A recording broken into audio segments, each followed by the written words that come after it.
Hello, I'm Randy Davis, the founder and executive director of A Better Life, Brianna's Hope, and the moderator for the Faith in Your Recovery podcast series, which we'd invite you to tune into.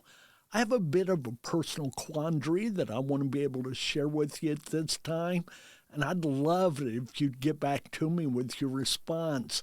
And you can do that quite easily, a podcast at ablbh.org.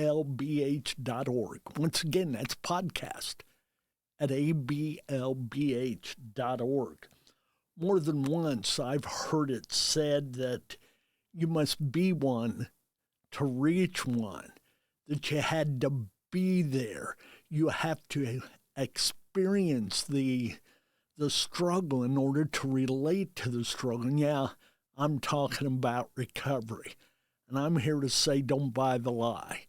I have 9 years experience with our organization, Better Life, Brianna's Hope. I do not come from an addiction background. It's simply not one of my issues, not one of my struggles. I get it for those that have that battle. And I have been able to relate regardless of those critics who will say you can't. Maybe it hadn't been direct, but I could certainly relate to the family, their hurts and pains, their struggles and losses, and everything that they've gone through as a result of your choice to use drugs, alcohol. Sometimes it's a mental health issue. I'm not saying that's a choice, but it causes choices that bring the family down in many ways. I've seen this addiction come from an angle you probably haven't noticed because you were too stoned at the time or too drunk, whatever the case may be. Your family continued to love you through all of that, and they love you today. But understand and recognize you weren't there when they made the phone call that said, hey, our son's in jail. How can I deal with the feelings of guilt that I have, knowing he's in jail, but I feel good about that because tonight I can sleep for the first time in 4 years. Tonight I'm not worried about getting the call that says he's overdosed and died. They found freedom in your incarceration, and they're not sure how to deal with that within themselves. We're left out here to deal with that. We're going to because we want to see it change. My experience is I'm a small town community pastor. I've been through many memorial services. I've done at least 175 myself. I don't know if that number means much to you, but that's the approximate seating capacity of a 737 jet. So that's the number of services I've held for those who have passed as a result of drugs, alcohol, or mental health issues. Each one of these opportunities, I counted it as a privilege.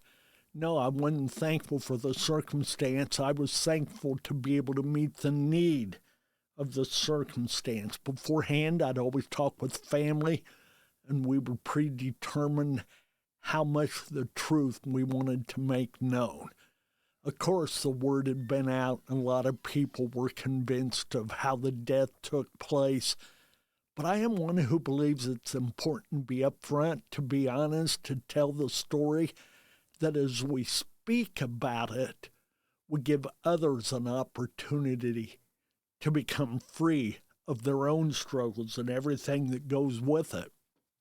And I can sit before you at this time and tell you in all honesty, I've never once had a family come to me and say, hey, you disrespected our loved one, or you disrespected us. Now, the flip side of this is because of my identity with so many of those types of services who passed a result of drugs, alcohol, or mental health, there were other services where I made it just as clear it had nothing to do with those three things because I didn't want to confuse people or my identity have an effect on what people thought of someone else, okay?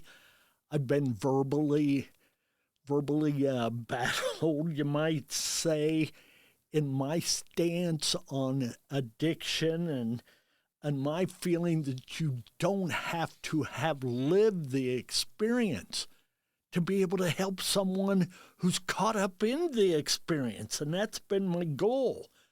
To believe that is the same stigma and bias that those of you in addiction are fighting so hard to end. So let's work at this together from all sides and realize there are many angles to battle this, and together we stand a far greater chance of defeating it. Yeah, you're accurate to a point to where you realize and recognize I wasn't there. I don't understand some of what goes with addiction, but I do understand what it's like for your grandparents to say, what is it? Where did we fail? How did we miss? What did we do wrong? What could we have done? And they don't realize and recognize that it was a choice that you made in the beginning that led to a disease that brought you to your ending. And then we all deal with that guilt. We don't know who to be the most angry at. Are we angry at you for using?